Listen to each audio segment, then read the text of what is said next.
आशा किरण पानेर शाळेत health promotion ट्रस्टमार्फत naturopathy आरोग्य शिबिर संपन्न. नॅचरोपॅथी आरोग्य शिबिराला तब्बल 130 आशा सेविकांचा सहभाग.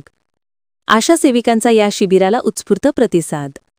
राष्ट्रीय निसर्गोपचार संस्था पुणे भारताच्या आयुष मंत्रालयाशी संलग्न यांच्या मार्गदर्शनाखाली हेल्थ प्रमोशन ट्रस्टचे संचालक रॉकी बॅन्स यांच्या नेतृत्वाखालील तसेच समन्वयक मिस डायना फर्नांडिस, आशा किरण शाळेच्या संचालिका रेखा रोस यांच्या वतीने पेण तालुक्यातील आशा किरण पानेर या शाळेत आशा सेविकाकरिता हेल्थ प्रमोशन ट्रस्टमार्फत नॅचरोपॅथी आरोग्य शिबिर आयोजित करण्यात आले होते. नॅचरोपॅथी आरोग्य शिबिराचे प्रमुख मान्यवर डॉक्टर प्रणव खवाळे, डॉक्टर ऋतिका महाजन, रेखा रोस, मिस डायना फर्नांडिस यांच्या हस्ते दीप प्रज्वलन करून शिबिराला सुरुवात करण्यात आली. या शिबिरामध्ये तब्बल 130 आशा सेविका सहभागी झाल्या होत्या. ग्रामीण भागातील आशा सेविका तळागाळापर्यंत पोहोचून आरोग्यसेवा देत असताना त्याचे आरोग्य शारीरिक व मानसिकदृष्ट्या निरोगी, मजबूत राहावं या दृष्टीने नॅचरोपॅथी आरोग्य शिबिर घेण्यात आले होते.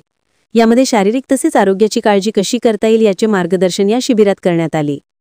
यावेळी डॉक्टर ऋतिका महाजन यांनी बोलताना सांगितले की अप्प, तेज, वायू, अग्नी, आकाश अशा 5 मूलभूत तत्वापासून बनला आहे. त्यांना पंचमहाभूते असे म्हटले जाते. हे आपल्या शरीरातील जीवन टिकून ठेवण्यासाठी संतुलन राखत असतात. तसेच बदलते जीवनशैलीत बदल होत त्याचा दैनंदिन जीवनात आरोग्यावर दुर्लक्ष होत चालल्याने त्याचा फटका आरोग्यावर बसत आहे.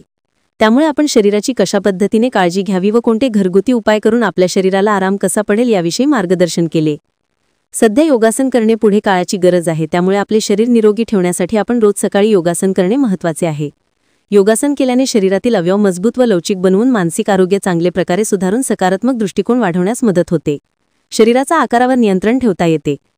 रोजच्या रोज व्यायाम केल्याने शरीराची लवचिकता वाढते असे डॉक्टर प्रणव खवाळे शिबिरप्रसंगी बोलत होते. यावेळी डॉक्टर प्रणव खंडाळे, डॉक्टर ऋतिका महाजन, रेखा रोस, मिस डायना फर्नांडिस, आशा सेविका आदी मोठ्या संख्येने मान्यवर उपस्थित होते. स्टार 1 महाराष्ट्र न्यूजसाठी मितेश जाधव, पेण.